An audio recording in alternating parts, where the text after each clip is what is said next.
Non, pas du tout. Contrairement certainement à beaucoup d'autres auteurs et écrivains, non, moi je n'écrivais pas, mais je lisais énormément. Voilà, je lisais les livres que même Héloïse arrivait à me procurer dans mon petit village du Périgord. Influence mon écriture, pas dans le contenu des histoires que j'écris, mais par rapport aux auteurs que j'ai lus quand j'étais enfant, Pierre Paris, et un peu plus tard Roald Dahl, voilà. Voilà, c'est la principale influence. Qu'est-ce que j'ai gardé de mon enfance?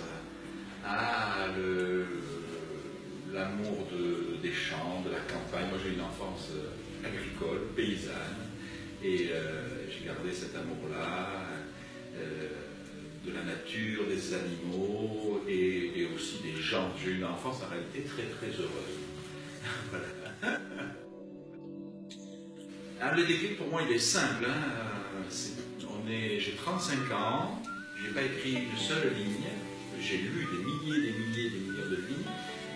Et un jour, je reçois dans ma classe un auteur. Alors, depuis, j'ai recherché, je suis à peu près sûr que c'est l'ami Gérard Moncomble, que j'invite dans ma classe. Et je me revois encore me dire, ah, ça a l'air chouette, d'abord ce qu'il fait Gérard, j'adore, et j'adorais déjà, je ne le connaissais pas.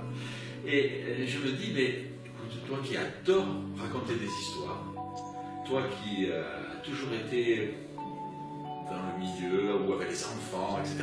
Je me suis dit, mais et si tu essayais? Voilà, ça c'est vraiment le déclic. Hein. Non, j'écris ni pour moi, ni pour un lecteur en particulier. Moi, j'écris pour les enfants.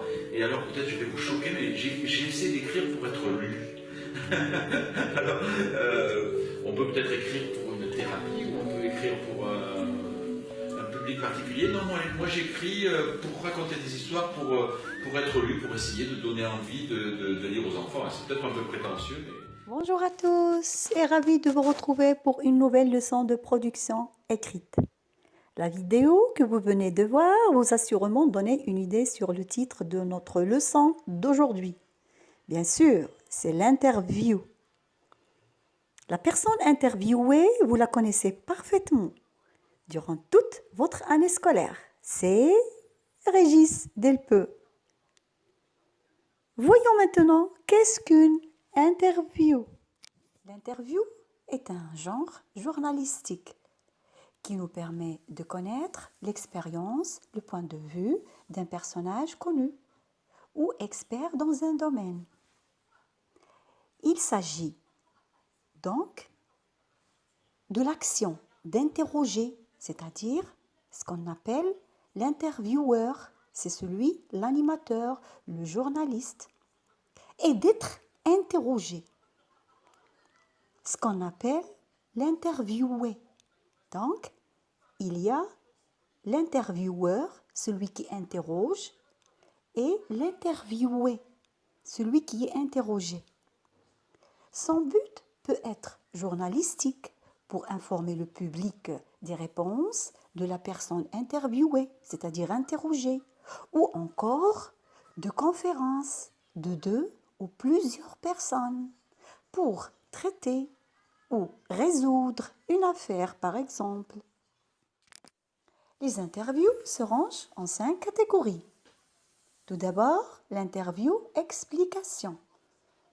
Pour obtenir de l'interlocuteur des informations concernant un sujet dont il est spécialiste. Ensuite, l'interview portrait. Pour faire connaître la personnalité de l'interlocuteur, de celui qui est interrogé. Puis, l'interview témoignage. Là, c'est pour faire parler le témoin d'un événement. Celui qui a vécu un événement, on le fait parler pour nous donner son témoignage. Encore, on a l'interview déclaration. Là, c'est demander à un acteur de l'actualité, exemple, un homme politique ou une personnalité célèbre, comme vous voyez sur l'illustration. On peut demander demander sa réaction à chaud sur un événement ou une rencontre à laquelle il vient de participer. D'accord? Enfin, on a l'interview micro-trottoir. L'interview micro-trottoir, c'est pour sonder un échantillon de la population et avoir de l'opinion publique, d'accord, un reflet des idées à propos d'un événement. Prenons par exemple le confinement. On peut faire une interview micro-trottoir pour avoir les idées, d'accord, de l'opinion publique concernant le confinement. Maintenant, comment préparer une interview? Pour bien préparer une interview, tout d'abord, il faut se documenter. C'est nécessaire d'avoir des informations au préalable. Le travail de documentation est fondamental. Puis, il faut prendre contact, parce qu'une bonne prise de contact doit permettre à votre interlocuteur de comprendre ce que vous attendez de lui et dans quel contexte l'interview sera. Ensuite, il faut préparer bien son questionnaire. La préparation de votre questionnaire doit dépendre de 2 critères. Le premier critère, qui j'interroge? Un homme politique, un confrère, l'homme de la rue, un spécialiste ou une célébrité? Parce que votre stratégie de questionnement ne sera pas la même dans chacun de ces cas.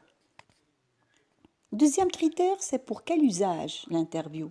Pour un bulletin d'information, pour un magazine d'information ou un programme d'intérêt général. Enfin, pour bien préparer son interview, il faut avoir le matériel technique. Vérifier son magnétophone, micro, câble, bonde, cassette, mini-disque, batterie. Comment vérifier? C'est par un enregistrement suivi d'une écoute.